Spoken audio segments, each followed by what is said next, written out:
Good evening to all. I hope I am audible. Once again, I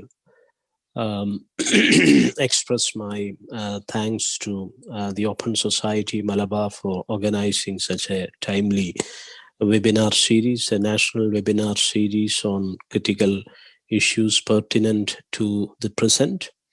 And I salute all the participants, my friends, and also some students and many acquaintances are here. I salute you all for spending your time, precious time here. Anyway, it is an optimistic note of unlocking after the COVID restrictions that we were into for the last 1 month or so. And let us hope that the pandemic and the grip of the pandemic may gradually recede and life would be normal as soon as possible. So it is in this kind of a context that is or a space of interrogation, a space of inquiry that we are discussing about toponymy today. And toponymy is nothing but the study of place names. It's basically nothing but topos and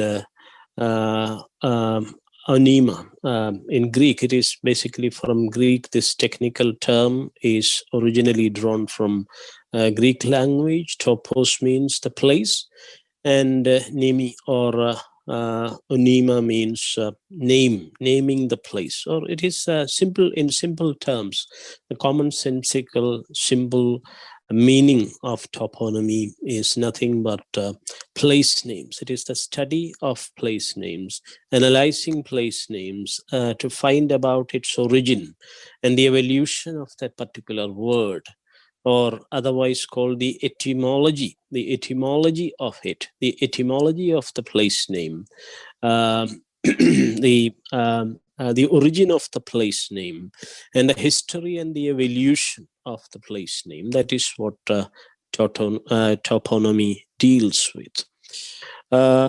So this is basically, as we now know it today, is basically it is a European kind of discourse, but various other forms of place names and its nomenclature and etymological kind of analysis, such studies were also there in other parts of the world. But today it is part of the critical humanities and cultural studies and area studies in particular. So we are today discussing it in the context of the new developments in cultural studies and area studies, because the old forms of literary studies have ended. The canonical literary studies have ended in the last century, at least towards the end of the last century. Even in the Asian academic world, even in places like India, regular traditional kind of literary studies departments are being transformed into a new cultural studies paradigm, and also an inter-literary, say multilingual and multidisciplinary, interdisciplinary and multidisciplinary kind of developments have happened in the higher academia, even in the third world like India. So it is in the changed context of multidisciplinary and even transdisciplinary studies within critical humanities, in social sciences and arts in general. That's what we call critical humanities today.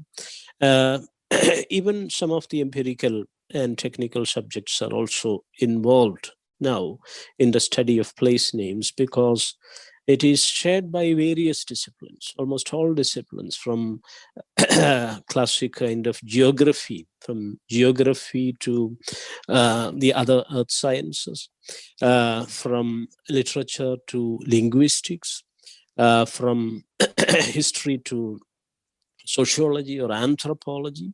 All these are overlapping areas. So many disciplines in the present, at least from the early 20th century onwards, or in Europe, if you say, at least from the end of the 19th century onwards, this critical term toponymy came to existence only in 19th century.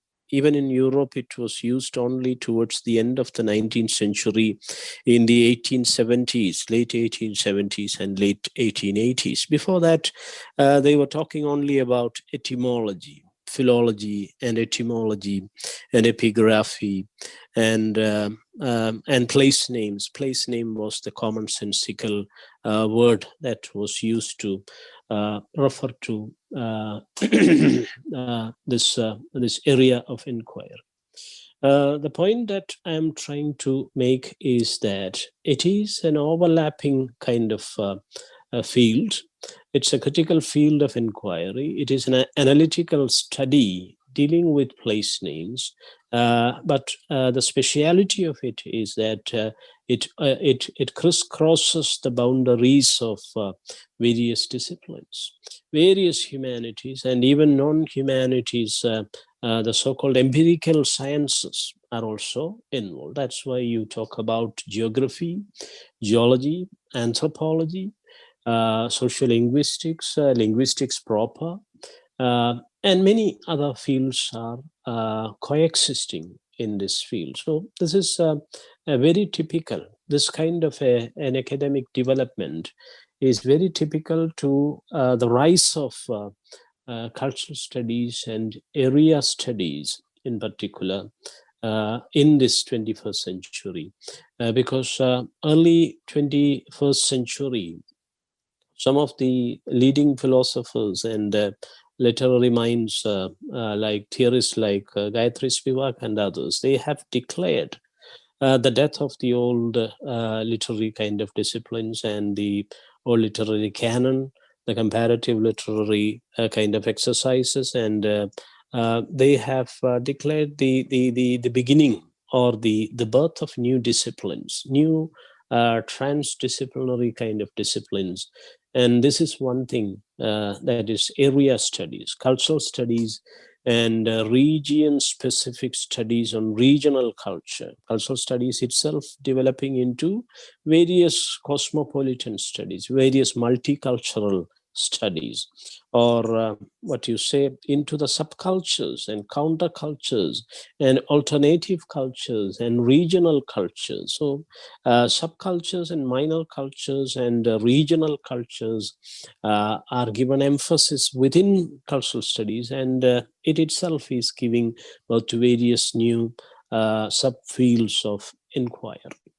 So as an indication or as an outcome of this development within cultural studies, area studies has become very prominent in the 21st century. In this particular decade and in the previous decade, it was inaugurated and declared by people like Spivak herself, as I mentioned earlier. So it is in this changed perspective, a renewed perspective of cultural studies and area studies in particular, that we are discussing about something called regional cultures, subcultures, and also something called the immediate place, because you cannot live without a place. You are living in a particular place. You talk about my place or my space, or even feminists talk about a room of one's own. But how can a slave girl like Phyllis Wheatley asks another woman, an African-American woman like Alice Walker raised that question. If a European woman like Wolf, Miss Wolf cannot afford to have such a room. What is the case? Can you imagine the case of a black little girl, a slave girl like Phyllis Wheatley? So anyway, place is very important. In literature and culture, in philosophy, in politics, everywhere, place is the fundamental space in which we exist. We become living beings and organisms and human beings in a particular place. We are often associated with a place. If you are thrown out of our place, we no longer feel at home. We are no more the individuals that we are known for. So it's one of the serious issues in the present also, because out of place, that is the condition that we experience in the post-colonial world in particular. Out of place, being thrown out of your location, or existing in other places, other spaces and other places. Even Foucault, post-structural philosophers, towards the end of the last century, even Foucault has discussed about this, the topia and the dystopia, and the place and being out of place. It happens too in politics. In literary theory, it is one of the key issues of the last few decades. Place, out of place. Out of Place is the title of the autobiography of one of the greatest Asian intellectuals of our times, Edward Said himself. Edward Wadi Said, the Palestinian American intellectual who died in America, but who was born in Palestine. But after his birth, there is no Palestine at all. He was born in a Christian home in Palestine. And he also wrote covering Islam when it was under attack, or still is under attack, the Islamophobia of the world. So it is throwing many intellectuals, many writers, many artists, many creative individuals, many compassionate human beings out of place. It is throwing them out of place. It has been throwing them out of place. The worldliness of the text. That's another expression by Edward Said, where you can feel that thing. The worldliness, the rootedness in a place, but when you are thrown out of that place, what it can do to your intelligence, your imagination, your output, your creative energy, your critical acumen, and the critical output in general. So that's why he has articulated that homelessness, that exile, that perpetual exile of the Palestinian in his autobiography called Out of Place. Even in India, this is an issue. We may be, from Edward Said, we are obviously we are reminded of that great man who created the Book of Law in India, who codified the ethical constitution of India. Baba Sahib Ambedkar has that statement. In a conversation with Gandhi, he said, Gandhiji, I don't have a homeland. I'm an exile. I'm a perpetual exile. I'm in endless exile. I'm a homeless in my own land. I don't have a homeland. I'm a homeless in my own land. That's another title by a poet and critique in India.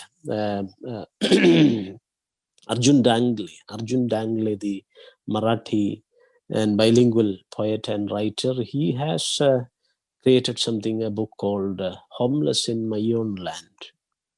Gandhiji, I don't have a homeland. That's what the untouchable leader, the leader of the untouchable millions of India, he declared it to Gandhi. So even when you are into a particular state or into a nation, you can be a homeless, you can be an exile. So Edward Said, he was very much safe in America, but still he was thinking about the kind of past and histories the histories of the region in West Asia that actually created this homeless kind of condition for him.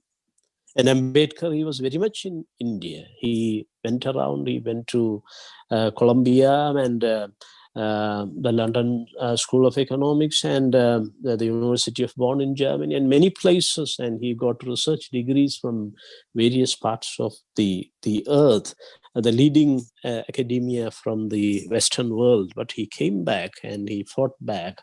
When he came back, he was made into the military secretary of Baroda, but the military secretary of Baroda couldn't, or he didn't even get a room to sleep. That was the condition. So how can you say that this is a homeland? How can he say that he belongs to a place? He was welcome in America. He was welcome at Columbia. He was welcome in Harlem and New York and everywhere, in London. He was having that very huge mansion. Recently, it was declared into a memorial in London also. Even the Indian Prime Minister went to London to declare that place a memorial after Baba Saheb. But when he came back to his own nativity, his own birthplace, that is India, to Maharashtra in particular, he was not getting a place to sleep. This was the condition. That's why he said, Gandhiji, I don't have a homeland. I am a homeless. I am an exile in my own nativity. That is the condition. So it's a huge political issue. And it is the most contemporary issue, making sense of place. And that's why we are into this debate.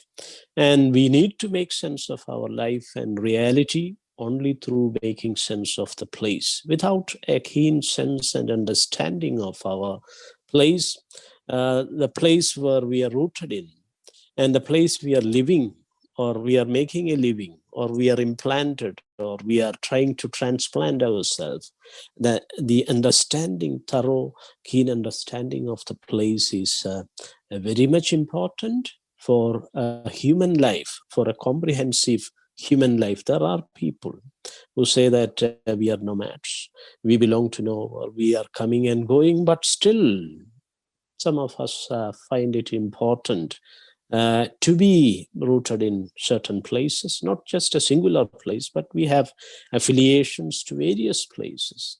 It could be to the village where we are born and brought up, or it could be to some villages where we are close to or we have been to, or even to the unknown places we have that lust for seeing those places.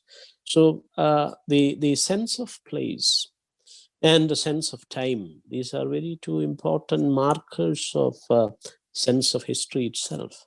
History is marked through these parameters or coordinates. These are the two axes that we find in history, in making sense of reality. History in the sense of reality, history in the sense of the experience of humanity, history in the greater sense of the human flux itself. It is constantly changing.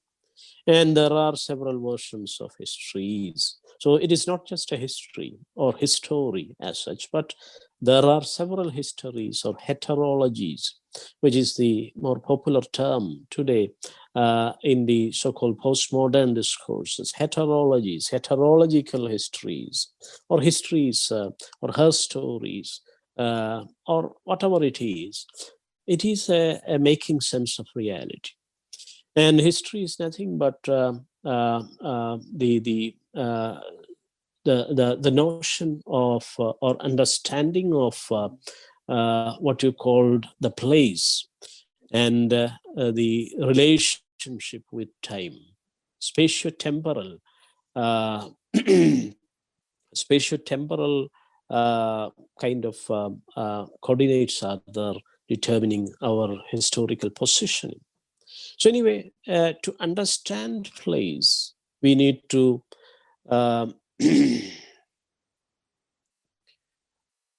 we need to look into the nuances of the place. So that is how we look into toponymy or the place name. The history of the place is carried forward or projected often by the name that is associated with it. So it is both a historical formation and also a linguistic formation. So, or in other words, it is nothing but toponymy is nothing but the formation and the history of the word, the place name that is associated with it. So it carries etymology, it carries history, it carries linguistics, it carries the geographical features of the particular place, and so on and so forth. So it is the very concept of toponymy itself is multidisciplinary and polyphonic. There are several layers and strands and subtleties and nuances associated with the place name. But it is a linguistic phenomenon. Ultimately, there are different place names in different languages. Even for the same place, in different languages, different place names are used, or they evolve in a different way in a particular worldview. That's why we have some of the ancient places, they are mostly in the Aboriginal languages. In Australia, for example, or in Canada or the United States, many places, they have well developed forms of etymology. Etymological dictionaries are there, and toponymical kind of gazetteers and huge compilations and texts and volumes are there in Canada or Britain or in the United States in particular. Even in Australia it is there. So if you check all those dictionaries or encyclopedias of toponymy in the other developed parts of the world, you find that most of the ancient place names, they are from the ancient Aboriginal languages or the First Nation languages, indigenous languages, because colonization happened only after Columbus. In the case of North and South America, Canada and USA, colonization happened only towards the end of the 15th and early 16th century. So all these people, they migrated from Europe, the white people in particular, from Europe only in 17th or 18th century, or they continued to migrate. Even today, migration is happening. So most of these things are from the Aboriginal things. So it's revealing a lot about the history of the place, how this place came to existence. And toponymy, it is broadly divided into various subfields, because generally it deals with this planet, this earth. So geonyms are there, and also cosmonyms are also there. That means that this cosmos, this universe as a whole. So we also need to refer to places like the solar system, the atmosphere of the earth, or certain galaxies in the universe. So cosmonyms are there, and geonyms are also there. Geonyms means something related to our geography, this globe, this planet Earth. And within geonyms, you have plenty of toponyms, plenty of topos, plenty of places are there, different kinds of places are there, like the villages are there, the towns are there, the streets are there, the vegetations, the forests are there, the water bodies, because most part of the earth, it's covered by water, the endless sea. So hydronyms are there. So plenty of subdivisions are possible within toponymy. That's another peculiarity. Toponymy is not just related to this particular planet, the Earth, but it is related to the whole cosmos as such. The whole universe is covered under this vast subject or field of inquiry. So plenty of subdivisions and nuances and subtleties are possible within it. And plenty of new works are also emerging from the West, from Europe in particular, and also from America and Canada, and even from Australia on toponymy. Plenty of new works, new contesting works are coming up. Critical Toponymies is a title itself. It's a famous book that was published in late 1980s, towards the end of previous century, from Europe. And the European authors, they talk about the new politics of naming, the contested politics of naming. Critical toponymies means several types of toponymies are there, and they look at it critically. It's a critical analysis, ethical and critical evaluation of the politics of naming. That's why they have placed it as, or put it as something called critical toponymies, because earlier toponymy was seen as empirical, something as objective, something given. They were not analyzing the politics and the ideology or the hegemonic aspects behind it. They were simply accepting it as given, as a material evidence. So now, from the material empirical kind of analysis, now people are doing some more discourse analysis on toponymy. What is the kind of interest or motivation, or what are the hegemonic kind of narrativity or the discursivity? What is the discourse and discursivity of the creation of toponymy? These are the concerns of the current explorers or theorists and analysts today in toponymy. So that's why it's from the old place names to toponymy. Now it has entered into a critical theory called critical toponymy, where they are analyzing it as a discourse, analyzing it as a narrative, and critically and ethically evaluating and criticizing it, the intentions behind the politics, the power politics, the politics of power, and the politics of naming is being interrogated. And for who are giving these names, who are being given these names, and who benefit from this kind of naming, or what kind of histories or trajectories are being foregrounded through a particular naming, or what kind of language is used in this naming, or in which language is the name, the root form of the word is derived from. So that kind of very critical, ethical, historicizing, contextualizing, problematizing kind of interrogations are happening, inquiries are happening in the present. That's why now it is called critical toponymy.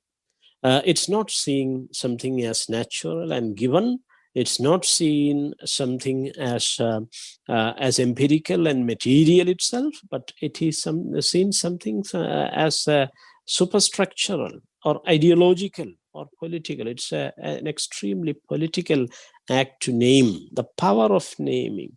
There is a power and hegemony in naming. Who can name? Only the rulers can do that. Only those who have power and authority and command and grip over a place and its inhabitants, they can do the naming. So it's often the narrative or tale of the conqueror that is the issue there. So the politics of naming, and it's often related to the politics of domination or invasion or appropriation or colonization of a particular place. So the toponymy, the place name, reveals very much about the conquering of a nation or the conquering of a particular geography, the conquest of a society can be seen in the place name, and also in the changes that has gradually happened to that place name. If you analyze the evolution, something called, again, we have to remember Foucault for this, because he was talking about this kind of evolution of certain concepts and words in history. This is nothing but genealogy, according to Foucault's historicism, Foucault's mode of historiography. This kind of evolution of a particular word or a concept or a term over the ages, through the centuries, how the birth of the prison has happened, how the clinic has evolved in history in Europe.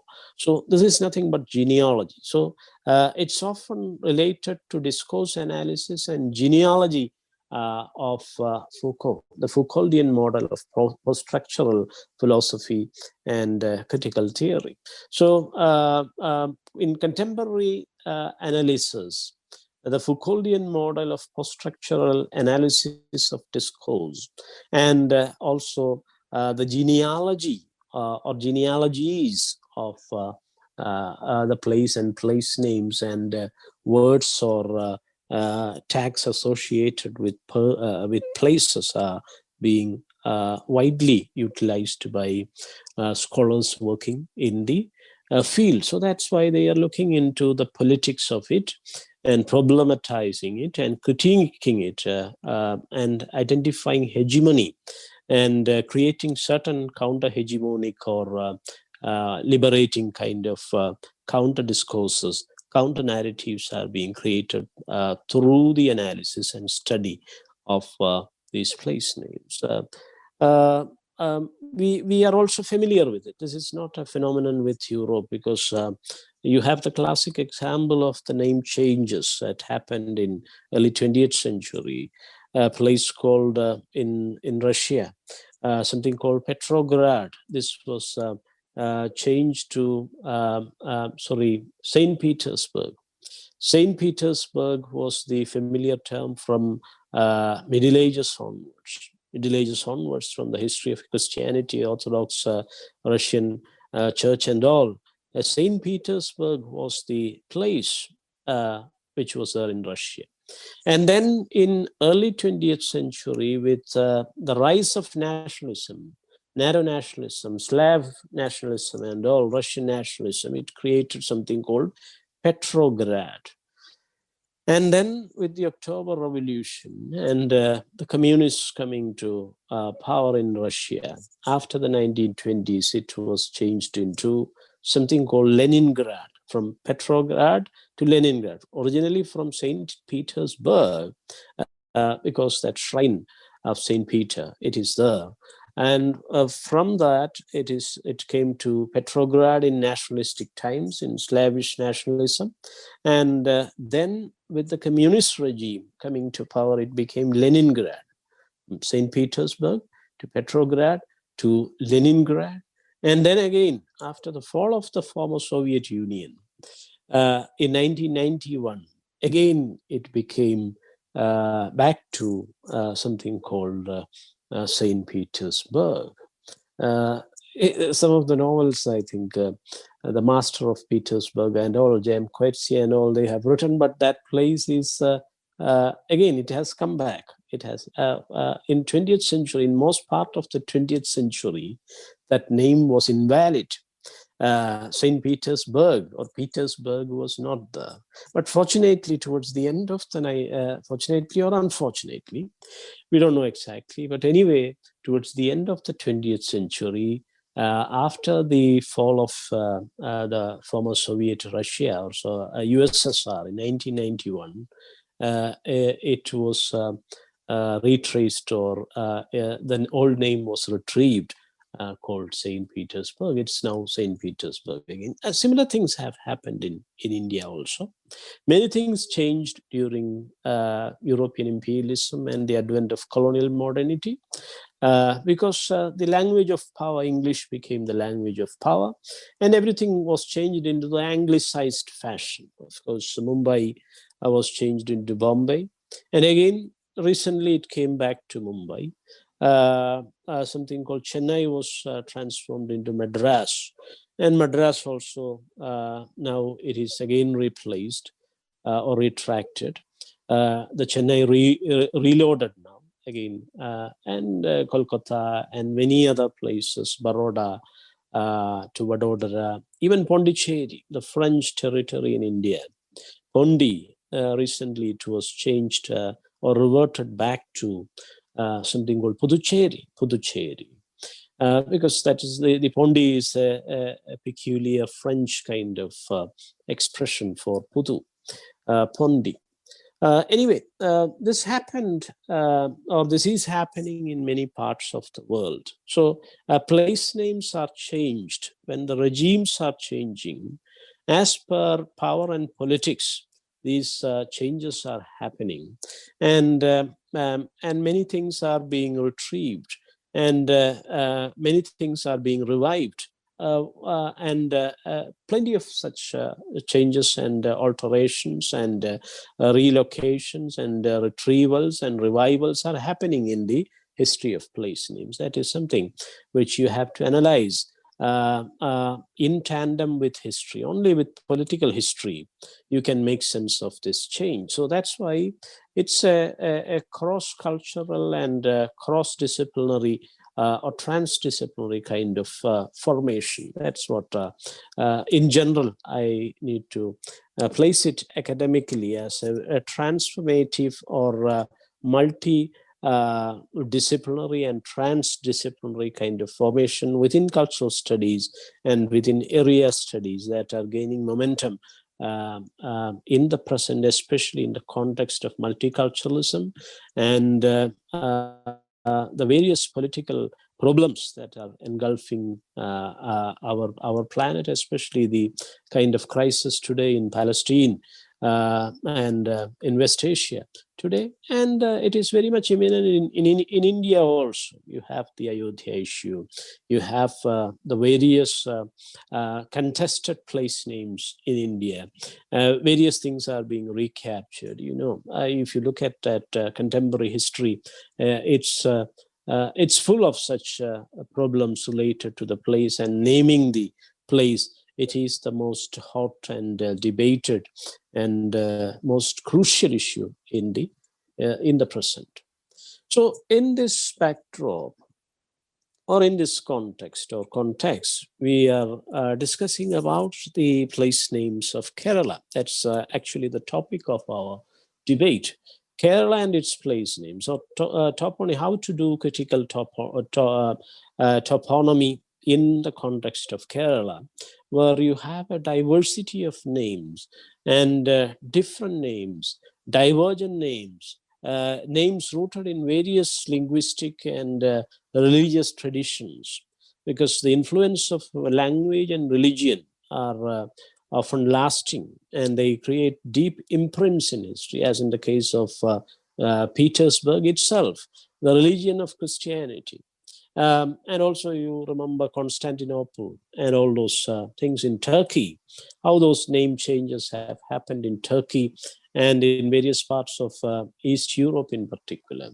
And what are the contested issues today in Canada or in United States or in Australia, especially from the Aborigines and the ancient First Nations or the tribes people of those regions, how they are contesting the place names. Like, for example, Washington, D.C.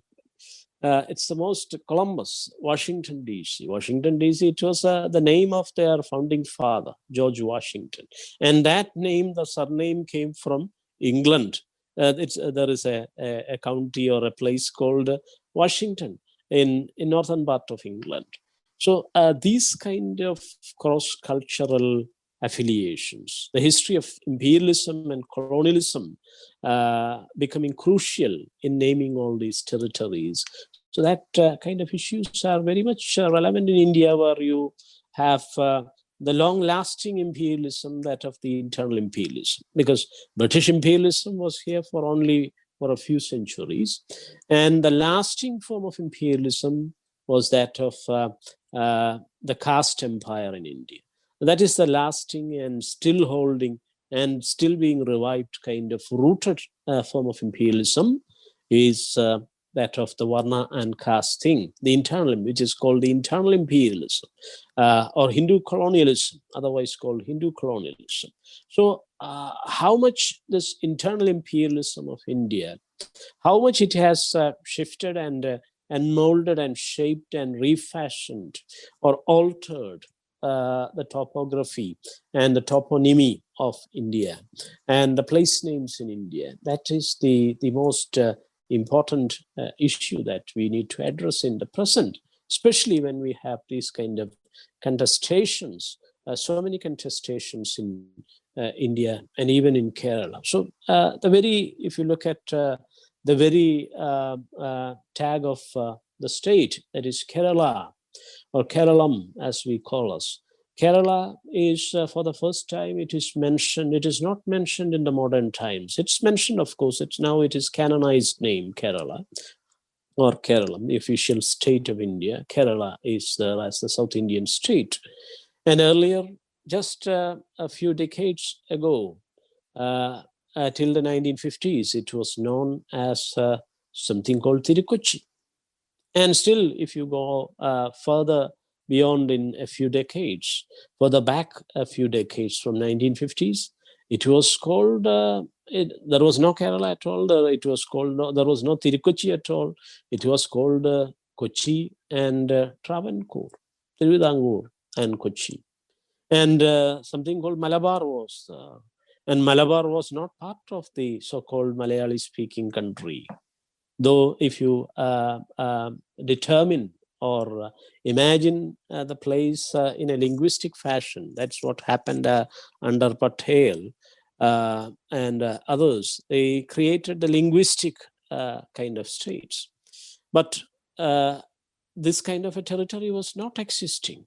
In Travancore, most people were speaking Tamil because it was close to Nanjinad and southern part of Tamil Nadu. Most of the Kanyakumari district was here in Travancore or in Thiruvidanger. Kochi was entirely different. It was having a different regime, Mata Bhupati. The other one is the Vanji Bhupati, Tirupapi. And here it is called the Mata Bhupati, Matapati in Kochi. And in Malabar, it was entirely different. It was part of the British directly. It was Travancore and Kochi were part of the British residents were the Macaulay and others, John Munro and others. Fortunately, Munro came and ended all those taxes in 1812. That's how people got liberated here. And he also initiated English education. But Malabar was a different territory. Malabar was with something called the Madras state or the Madras British presidency. Now it is no more. So the Madras state has become Tamil Nadu. And then there was something called the Mysore state. And the Mysore state has become Karnataka. And these three territories, Malabar, Kochi, and Travancore, were united to form the so-called modern state of Kerala.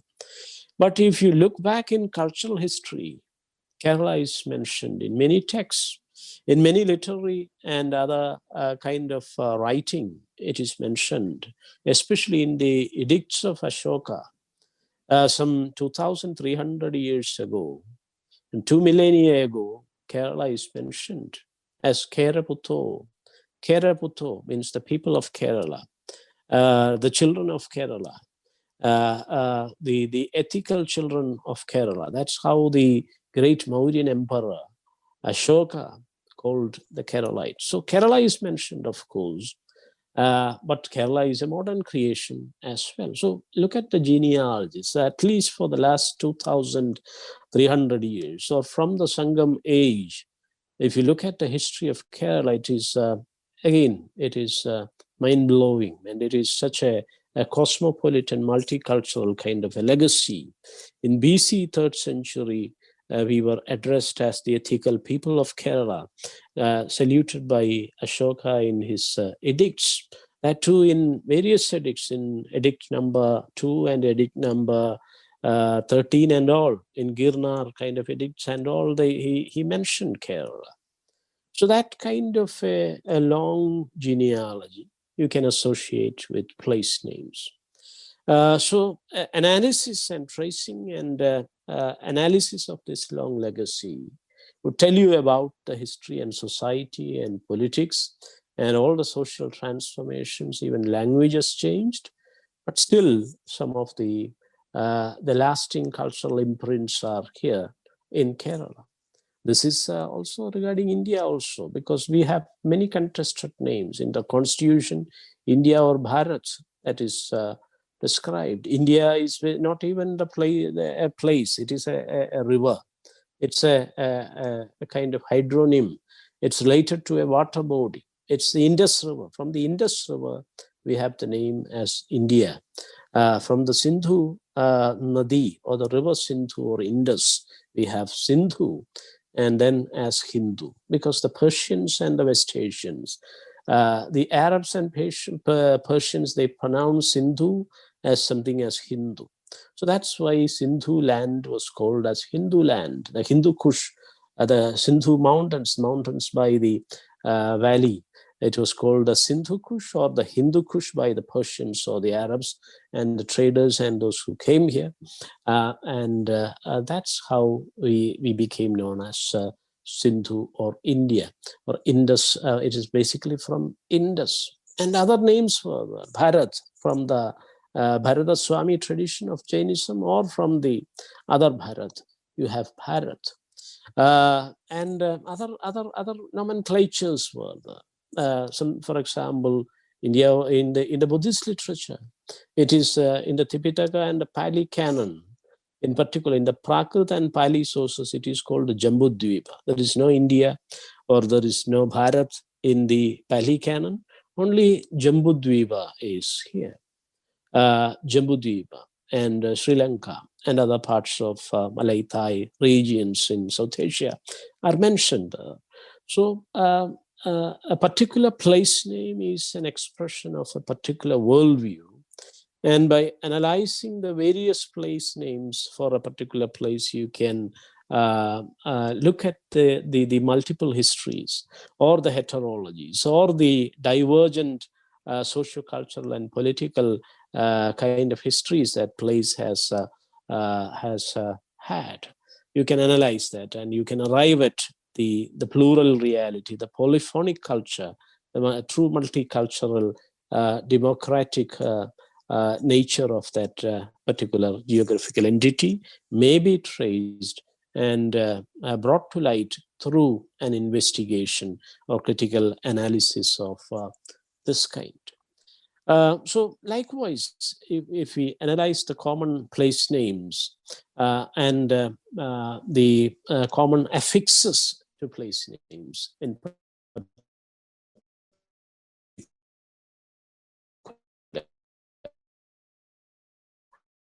we can solve that for the influences. What are the polyphonic kind of cultural strands and streams from which this place has benefited or this place has gone through? We will know from various forms of affixes. The common affixes like Kulam or Kade or Kunna or Mala or Kava or Palli or Cheri or Mangalam and or Kalle. These are the common affixes that the root forms that you find in the place names in Kerala and Tamilagam or the greater Tamil country, including the Chera, Chola, Pandya, because till the Middle Ages, it was like that. It was part of Tamil was the common language. The Prakrit of the South, Tamil was the common language that connected the whole of South India.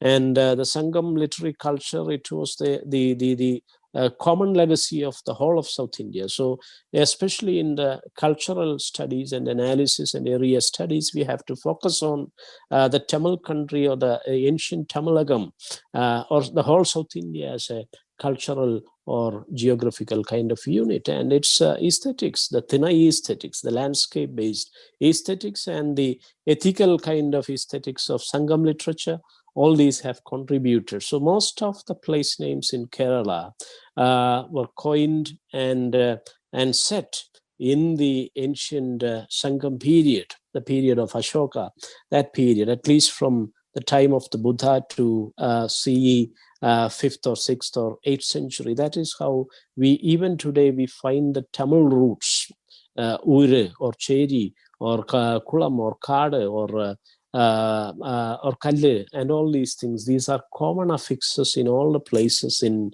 Tamilagam, especially in Tamil Nadu, Kerala, and in Karnataka, and also in Andhra. You find these common affixes because of the affinity. Even in the Ashokan edicts, Kerala is mentioned along with the Chola, the Pandya, and Sadiyaputra, that is the Andhra people. So we have to delve in deeply into it. This is only an introduction because of shortage of time.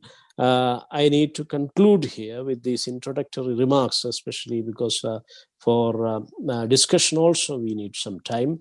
So therefore, with these initial kind of introductory remarks, let me conclude here and leave it for the enlightened, learned participants here. And I'm eager to listen from you. And I thank the Open Society, Malabar Open Society, for doing this kind of a webinar series. In future also, we need to continue the good work. Anyway, I salute you all, and thank you very much for your patient listening.